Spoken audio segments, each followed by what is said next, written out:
Hi, this is Vijay Kesari and welcome to Andhra Podcaster, where we discuss questions, perspectives and possibilities focused on development of Andhra. Friends, ముఠా మేస్త్రి cinema చూసారా? చాలా బాగుంటుంది. అందులో చిరు dances కానీ songs కానీ story everything is fantastic. So ఈ generation వాళ్ళు ఎవరైనా చూస్తే compulsory it's a must watch అని నేను చెప్పను, బట్ నాకైతే అది one of the favourite movies. Okay, so friends, ఇప్పుడు విషయం ఏంటంటే ముఠా మేస్త్రి సినిమా రిలీజ్ అయింది 1993లో. ఓకే, ఒక 30-40 years బ్యాక్ అనమాట. ఫ్రెండ్స్, జగన్ గారు మన స్టేట్లో పబ్లిక్ కూడా ఇంకా 30-40 years బ్యాక్ మెంటాలిటీతో ఉన్నారు అని అనుకుంటున్నారు, లేదా కావాలనే జనాలను ఒక 30-40 years వెనక్కి మన స్టేట్ని ఒక 30-40-50 100 200 500,000 yearsకి వెనక్కి పుష్ చేద్దాం అనుకుంటున్నారో నాకు తెలియదు. కానీ ఈయన ఒక జెంటిల్మెన్ మిస్టర్ ఎం ఆంజనేయులు అనే ఈయన, he's a tipper driver, he's a post graduate. ఆయనకి ఈయన ఎమ్మెల్యే టికెట్ ఇస్తా, జగన్ గారు ఆయనకి ఎమ్మెల్యే టికెట్ ఇస్తా ఇచ్చిన స్పీచ్ వింటే మీరు ఎక్కడున్నో అక్కడ కళ్ళు తిరిగి కింద పడిపోతారు. ఓకే, అండ్ ఈ ఎపిసోడ్ మీరు ఫుల్గా చూడాలి అంటే ఫ్రెండ్స్, నేను ముందే మీకు వార్నింగ్ ఇస్తున్నాను. మీకు ఎవరికన్నా డిప్రెషన్ వచ్చే ఛాన్సెస్ ఉంటే, ఓకే, ఎందుకంటే డిప్రెషన్ వస్తుంది. ఓకే, చాలా స్ట్రాంగ్ డిప్రెషన్ వస్తుంది. అండ్ మన ఫ్యూచర్ స్టేట్ డెవలప్మెంట్ మీద ఎవరన్నా ప్యాషనేట్గా ఇంట్రెస్టెడ్గా చూస్తూ ఉంటే, ఆ ఇంట్రెస్ట్ మీకు వినుకుంటే మన ఫ్యూచర్ చాలా అంధకారంలోకి వెళ్తుందా, ఒక డార్క్ ఏజ్లోకి వెళ్తున్నామేమో అన్న కన్సర్న్స్ వస్తాయి. మీరు గనుక ఫుల్గా చూసేటట్టయితే be prepared, this is a warning for you. Okay, and friends, ఇప్పుడు మనం ఏం చేద్దామంటే ఈ ఎపిసోడ్లో ముందు మీకు నేను ఆయన ప్రజెంట్ చేసిన ఆయన స్పీచ్లో ఒక హైలైట్స్లో ఒక 3 points మీకు చెప్తా. ఓకే, ఆ స్పీచ్ ఇచ్చారు కదా, జగన్ గారు ఇచ్చిన స్పీచ్ హైలైట్స్లో మీకు 3 points చెప్తాను. దాని మీద నాకు క్వశ్చన్స్ కూడా మీకు ప్రజెంట్ చేస్తాను. ఓకే, స్ట్రాంగ్గా ఉండండి. ఓకే, సో ఫ్రెండ్స్, విషయం ఏంటంటే మిస్టర్ ఎం ఆంజనేయులు గారు అనే ఈయన టిప్పర్ డ్రైవర్గా చేస్తున్నారు. ఆయన post graduate in MA economics and BEd. Okay, ఆయనకి జగన్ గారు ఎమ్మెల్యే టికెట్ ఆఫర్ చేశారు. అండ్ జగన్ గారు హ్యాస్ ద రైట్, ఆయన political party, and that's his right to give to whomsoever he wants. Okay, so నాకు ఆయన పొలిటికల్ పార్టీ తరపున MLA ticket ఇస్తున్నారు అనేది అసలు I don't have any objection. Okay, that's his call. And friends, నేను ఈయన MA ఎకనామిక్స్లో post graduate చేసి బీఈడి కూడా చేసి టిప్పర్ డ్రైవర్గా చేస్తున్నారు అంటే ఐ థాట్, అరే ఈయన టిప్పర్ డ్రైవింగ్ అంత ప్యాషనేట్గా ఉంటారా? ఓకే, ఇంట్రెస్ట్తో ఇంత చదువుకున్న పోస్ట్ గ్రాడ్యుయేషన్ చేసినా కూడా, ఎందుకంటే జనరల్గా మనం పోస్ట్ గ్రాడ్యుయేట్ చేసి ఎవరు ఈ టిప్పర్ డ్రైవింగ్, లారీ డ్రైవింగ్ ఇవన్నీ ఈ రోజుల్లో చేస్తున్నట్టయితే నా దృష్టిలో లేదు. మేబీ ఐఎమ్ ఇగ్నోరెంట్, ఎవరన్నా మీకు తెలుసుంటే నాకు చెప్పండి కామెంట్స్లో. సో పోస్ట్ గ్రాడ్యుయేట్ చేసి కూడా టిప్పర్ డ్రైవింగ్ చేస్తున్నారంటే he must be passionate, out of ఇంట్రెస్ట్తో చేస్తే తప్ప ఇది ఎవరు చేస్తారు ఈ రోజుల్లో అని నేను అనుకుంటే, ఫ్రెండ్స్, జగన్ గారి స్పీచ్లో నాకు తెలిసింది ఏంటి అంటే అది ప్యాషన్తో చేయట్లేదు, అతను ఫైనాన్షియల్ నెసెసిటీ. ఓకే, అంటే గతి లేక, వేరే జాబ్ ఆపర్చునిటీస్ లేక ఆయన ఎంచుకున్న ప్రొఫెషన్ అండ్ ఆక్యుపేషన్ అది. Okay, which is, and friends, ఇది యాక్చువల్లీ గర్వపడే విషయం కాదు. మీరు స్లోగా ఒకసారి జూమింగ్ చేస్తా చూడండి నేను చెప్పేది. అసలు మీరు ఆ మీటింగ్లో ఉన్న జనాలు, ఆ క్రౌడ్ ఒకసారి సెన్స్తో మనం ఆలోచిస్తే this is not something that we should feel proud of. ఇక్కడ మనం కన్సర్న్ అవ్వాల్సిన విషయం అయితే ఫ్రెండ్స్, జగన్ గారు ఏం మాట్లాడారు తెలుసా? ఆ క్యాండిడేట్ ఎవరు అని చెప్పి, జగన్ గారు సింగనమల కాన్స్టిట్యున్సీ అంట, సో అతని ఎడ్యుకేషన్ క్వాలిఫికేషన్ ఏంటి అని తెలుసుకుందాం అని చెప్పేసి జగన్ గారు చూస్తే ఆయన ఎంఏ ఎకనామిక్స్ అండ్ బీఈడిలో ఇంత గొప్ప చదువులు చదువుకొని టిప్పర్ డ్రైవర్గా తన కాళ్ళ మీద తను నిలబడుతున్నందుకు అటువంటి వ్యక్తిని అప్రిషియేట్ చేయాలని, భుజం తట్టాలని జగన్ గారి నోట్లో నుంచి స్వయాన చెప్పారు. ఫ్రెండ్స్, నిజంగా జగన్ గారు చెప్పింది కరెక్టే. ఎప్పుడు నేను పోస్ట్ గ్రాడ్యుయేట్ చేసి కూడా నాకు ఇంట్రెస్ట్తో, ప్యాషన్తో, నాకు ఆ టిప్పర్ డ్రైవింగ్ అనేది నాకు ఇంట్రెస్ట్ అన్నప్పుడు his statement is absolutely correct, no doubt friends. కానీ జగన్ గారి నోటితోనే జగన్ గారు చెప్పింది ఏంటి అంటే సిబిఎన్ గారి టైంలో అతనికి జాబ్స్ దొరకలేదంట. ఓకే, అందుకని జగన్ గారి టైంకి వచ్చేసరికి ఎమ్మెల్యే టికెట్ ఇస్తున్నాను అని చెప్పేసి ఆయన సగర్వంగా చెప్తుంటే దానికి క్లాప్స్ కొడుతున్నారు. ఫ్రెండ్స్, ఐఎమ్ టెలింగ్ యూ, ఈ ఎలక్షన్ సీజన్లో this is the most ridiculous logic that I have ever come. అసలు నేను ఇలాంటి లాజిక్ నేను ఇప్పటిదాకా వినలా. ఓకే, అంటే ఫ్రెండ్స్, ఇక్కడ చాలా సింపుల్ పాయింట్ ఏంటి అంటే సిబిఎన్ గారి టైంలో 2014 నుంచి 2019 సిబిఎన్ గారి టైం అనేది ప్రపంచ చరిత్రలో, ఆంధ్ర, ఇండియా ఇన్ని పక్కన పెడదాం, ప్రపంచ చరిత్రలో సిబిఎన్ గారు రెజీమ్లో జరిగిన అడ్మినిస్ట్రేషన్ అనేది ది మోస్ట్ డిప్రెసివ్ అండ్ దానంత చెత్త గవర్నెన్స్ ఇంకోటి లేదనుకుందాం ఫర్ ఎగ్జాంపుల్ ఫర్ సెకండ్. మరి మీరు 2019లో పవర్లోకి వచ్చిన నుంచి 2024 మీరు టికెట్ ఇచ్చే ముందు దాకా కూడా అతను టిప్పర్ డ్రైవింగే కదా చేసింది. సో అతను ఫస్ట్ ప్యాషన్తో చేయట్లా, అది ఫైనాన్షియల్ నెసెసిటీతో, పాపం ఆయనకున్న ఫైనాన్షియల్ రిక్వైర్మెంట్స్ కోసం పోస్ట్ గ్రాడ్యుయేట్ చేసిన అతను టిప్పర్ డ్రైవింగ్ చేస్తుంటే మీ రెజీమ్లో కూడా జగన్ గారు, then that is an embarrassment, right? And friends, ఇంత బాధాకరమైన విషయాన్ని, ఓకే, ఇంత దారుణమైన విషయాన్ని మన స్టేట్లో చదువుకున్న వాళ్ళు, పోస్ట్ గ్రాడ్యుయేట్ చేసిన వాళ్ళు ఇలాంటి టిప్పర్ డ్రైవింగ్ చేస్తున్నారు ఏంటి అని చెప్పేసి మనం అందరం ఎంబారస్మెంట్ ఫీల్ అవ్వాల్సిన విషయాన్ని తీసుకొని మనం అందరం సెలబ్రేట్ చేసుకుంటున్నాం ఏంటి? ఫ్రెండ్స్, ఆ మీటింగ్లో పవన్ కళ్యాణ్ గారి మీటింగ్స్లో ఎలాగైతే అక్కడ వచ్చే ఫాలోవర్స్ ఎలాంటి మైండ్ సెట్ అయితే ఉంటారో, జగన్ గారి మీటింగ్లో కూడా అదే మైండ్ సెట్ ఉన్న క్రౌడ్, వాళ్ళ ఫీలింగ్స్, వాళ్ళ రియాక్షన్స్ అన్నీ కనిపించినాయి.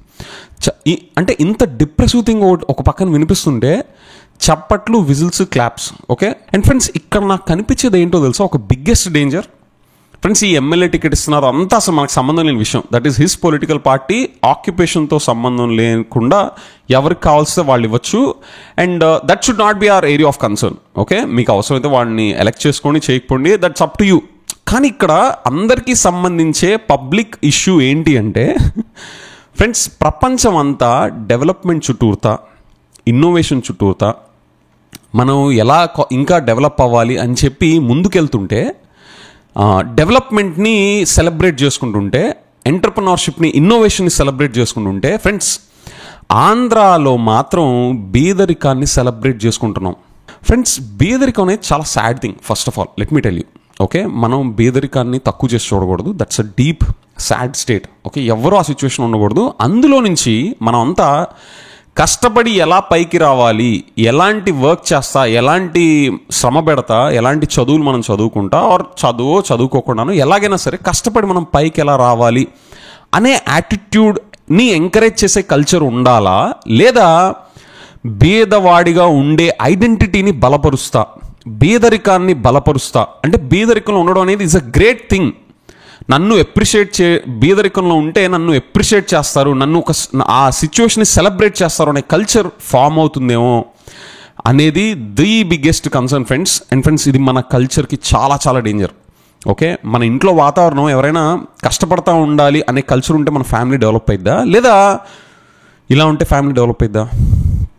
ఫ్రెండ్స్, ఇదంతా కూడా these are signs of Somalia, Venezuela, okay. అంటే డీప్ పావర్టీ, డెస్టిట్యూషన్ అంటారు చూసారా, అక్యూట్ డెస్టిట్యూషన్, ఓకే, అందులోకి వెళ్ళిపోయే సైన్స్ అనమాట, where people celebrate poverty, okay.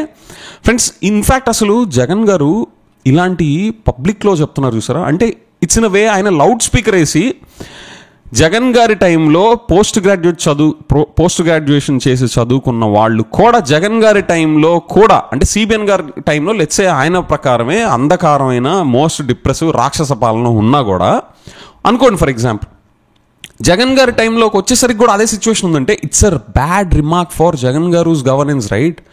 ఇది అంత డంకాపదంగా గర్వంగా చెప్పుకుంటుంటే ఫ్రెండ్స్, నా దృష్టిలో అయితే ప్రపంచం మొత్తానికి ఇదిగో మేము ఈ సిచ్యువేషన్లో ఉన్నామని చెప్పేసి బీదరికాన్ని సెలబ్రేట్ చేసుకునే కల్చర్ ఆంధ్రాలో ఉందని చెప్పి ప్రపంచం మొత్తానికి తెలియజేసినట్టే. అండ్ ఫ్రెండ్స్, మీరు ఇమాజిన్ చేసుకోండి, మీ ఇంట్లో మీ ఆధ్వర్యంలో మీ పిల్లలు బాగా కష్టపడి వాళ్ళు మంచి చదువులు చదువుకొని అవుట్ ఆఫ్ ప్యాషన్ వాళ్ళు ట్రక్ డ్రైవర్ కింద, లేదా క్యాబ్ డ్రైవర్ కింద, మెకానిక్, కార్పెంటర్, ప్లంబర్, అవన్నీ కూడా అవుట్ ఆఫ్ ఇంట్రెస్ట్ చేస్తున్నారు అనుకోండి, మంచి చదువులు చదువుకొని, that's not at all a problem, that's a good thing.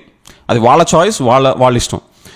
కానీ ఏ జాబ్ అయినా సరే, ఇన్ఫ్యాక్ట్ అసలు కార్పెంటర్ ఇవనే కాదు, ఈవెన్ ఐటీ జాబ్స్ కూడా ఫైనాన్షియల్ గతి లేక బాగా చదువుకొని కూడా గతి లేని పరిస్థితిలో చేస్తున్నారంటే మీ ఆధ్వర్యంలో జరిగినందుకు అది మీరు గర్వపడతారా, లేదా ఎంబారస్మెంట్ ఫీల్ అవుతారా? మీకే వదిలేస్తున్నాను ఫ్రెండ్స్. ఇన్ఫ్యాక్ట్ అసలు నా పాయింట్ ఏంటంటే, జగన్ గారు అడగాలి అతన్ని పిలిచి, అరే బాబు, నువ్వు ఏంటి అసలు ఇలాంటి సిచ్యువేషన్లో ఉన్నావు, ఇంత పోస్ట్ గ్రాడ్యుయేషన్ చేసి కూడా నువ్వు ఈ పొజిషన్లో ఉన్నావు, ఫస్ట్ నువ్వు అసలు సరిగ్గా చదివావా? అండ్ నా దృష్టిలో సరిగ్గా చదివినట్టే కదా. మన దగ్గర యూనివర్సిటీస్ ఇవన్నీ కూడా ఆయనకి డిగ్రీస్ ఇచ్చి పోస్ట్ గ్రాడ్యుయేట్ అని ప్రూవ్ చేసిన తర్వాత ఆయన మంచి క్వాలిఫికేషన్ ఉన్నట్టే, అందులో డౌటే లేదు. జగన్ గారి నోట్లో కూడా ఇంత గొప్ప చదువులు చదువుకొని అని చెప్పిన ఆయనే, అరే నువ్వు ఇంత గొప్ప చదువులు చదువుకొని నువ్వేంటి సిబిఎన్ గారి టైంలో, సరే ఓకే అదంతా రాక్షస పాలన అప్పుడు అట్లా ఉంది, మరి నా టైంలోకి వచ్చారు నువ్వేంటి జాబ్ చూసుకోలేదా, నీకు ప్రైవేట్ జాబ్స్ లేవా, గవర్నమెంట్ జాబ్స్ నువ్వు ట్రై చేయలేదా, లేదా పక్క స్టేట్కి వెళ్ళలేదా, లేదా ఇండియా మొత్తం అంధకారంలో కొట్టుమిట్టాడుతున్నా కూడా నువ్వు పక్క దేశానికి ఎందుకు వెళ్ళలేదు, పోస్ట్ గ్రాడ్యుయేషన్ చేసావు కదా, నువ్వు స్కిల్డ్ పర్సన్వి కదా, నీకు ఎడ్యుకేషన్ ఉంది కదా, అకాడమికలీ క్వాలిఫైడ్ కదా, ఎందుకు వెళ్ళలేదు అని చెప్పి ఆయన అడగాల్సింది పోయి, friends this is the most shocking thing. And friends third point అని ఏమంటున్నారంటే, ఇలాంటి ఆక్యుపేషన్స్లో ఉండే వాళ్ళందరినీ రిప్రజెంటేషన్ చేయడానికి, అంటే వీళ్ళని చట్టసభలోకి తీసుకెళ్ళడానికి ఇలాంటి ఆక్యుపేషన్స్లో ఉండే వాళ్ళందరినీ రిప్రజెంట్ చేయాలి అని, వీళ్ళందరినీ చట్టసభల్లోకి తీసుకెళ్ళాలి అని కూడా ఆయన చాలా గర్వంగా చెప్తున్నారు. ఫ్రెండ్స్ అందులో తప్పులేదు, ఓకే, అన్ని ఆక్యుపేషన్స్ని రిప్రజెంట్ చేస్తా తీసుకెళ్ళాలి అనుకోవడం it's not a bad thing, okay, that's a good thing. కానీ ఈయన బీదరికంలో అవుట్ ఆఫ్ ఫైనాన్షియల్ నెసెసిటీ, గతి లేక గత్యంతరం లేని పరిస్థితుల్లో ఉండే జాబ్స్లో ఉండే వాళ్ళని చట్టసభల్లోకి తీసుకెళ్ళాలి అనేది క్రైటీరియా కాబోతుందా ఇంక నుంచి? Is that the new criteria that Jagan garu is going to set up? Friends ఇదే గనక క్రైటీరియా అయితే this will push us back to కొన్ని సంవత్సరాలు కాదు, decades and centuries back. And friends this is the power of Jagan garu strategy, okay. పేదరికం పేదరికం పేదరికం అని మార్కెట్ని పోలరైజ్ చేసి చీల్చి అన్ఫార్చునేట్లీ మన దగ్గర బీదరికంగా ఉండే పావర్టీలో ఆర్ అట్లీస్ట్ పావర్టీకి దగ్గరగా ఉండేవాళ్ళు, ఓకే, బ్యాడ్ సిచ్యువేషన్లో ఫైనాన్షియల్ డౌన్ ట్రాడన్ సెక్షన్స్ ఎక్కువగా ఉండే జనాలు అన్ఫార్చునేట్లీ మన దగ్గర ఎక్కువ ఉన్నారు. కాబట్టి పాలిటిక్స్ని అక్కడ సెంటర్ చేసి అక్కడ బ్రాండ్ని ఎస్టాబ్లిష్ చేస్తే ఫ్రెండ్స్ అన్ఫార్చునేట్లీ ఇలా డెవలప్మెంట్ కోరుకునే వాళ్ళు ఆబ్వియస్గా డెడ్ స్మాల్ సైజ్లో ఉంటారు. కాబట్టి Jagan's and YCP brand will be unshakable, okay. And CBN garu దీన్ని కౌంటర్ చేయడం, నేను యాక్చువల్లీ దీని మీద ఒక డీటెయిల్ సిరీస్ చేశాను. If you are interested you can take a look at it. Jagan గారి స్ట్రాటజీలో ఉన్న స్ట్రెంగ్స్ ఏంటి, దాన్ని కౌంటర్ చేయాలి అంటే కౌంటర్ స్ట్రాటజీలో ఉండాల్సిన ఎలిమెంట్స్ ఏంటి, సిబిఎన్ గారి స్ట్రాటజీ ఏంటి, అది కూడా చెప్పాను. సో దీన్ని కౌంటర్ చేయడానికి I don't think CBN garu దీన్ని ఎట్లా కౌంటర్ చేస్తారో, బికాజ్ ఐ డోంట్ నో. మీరు ఆ సిరీస్ చూడండి, నేను అదంతా ఇప్పుడు నేను రిపీట్ చేయను. ఫ్రెండ్స్ ఇక్కడ ఈ ఎపిసోడ్ సంబంధించి నా కన్క్లూషన్ ఏంటి అంటే, friends we are in a race to go to the bottom. ఎందుకంటే నాకు ఇప్పుడు కన్సర్న్ ఏంటంటే, ఇప్పుడు సిబిఎన్ గారు కూడా ఆయన ప్రైవేట్ సెక్టర్ ఉన్న మనిషి, జనాలు వెల్ఫేర్కి అలవాటు, ఎక్స్ట్రీమ్ వెల్ఫేరిజంకి వెళ్ళి ఎలా అలవాటు పడిపోయారో చూసి ఆయన కూడా ఈ సూపర్ సిక్స్కి మించిన ఇంకా నేను వెల్ఫేర్ స్కీమ్స్ని ప్రవేశపెడతానని చెప్పేసి ఆయన ఎలాగ గంటా పదంగా వెళ్ళి వెల్ఫేర్ అని మాట్లాడుతున్నారో, చివరికి ప్రైవేట్ సెక్టర్ అయిన మనిషి ఆయన ఇప్పుడు ఇలాంటి కొత్త క్రైటీరియా అనేది పాలిటిక్స్ స్టేట్ డెవలప్మెంట్లోకి వస్తుంటే, ఓకే, ఎవరైతే ఎక్కువ బేదరికంలో కొట్టుమిట్టాడుతున్న వాళ్ళని చట్టసభల్లోకి పంపించాలి అనేదే క్రైటీరియా అయితే ఆక్యుపేషనల్ పాయింట్ ఆఫ్ వ్యూలో, ఓకే, అదే గనక క్రైటీరియా అయితే ఇంకా సిబిఎన్ గారు కూడా తప్పకుండా ఆ స్ట్రాటజీని అడాప్ట్ చేస్తారో లేదో నాకు తెలీదు, ఓకే. దీని మీద పాపులిజం ఎలా ఉందో నాకు తెలీదు.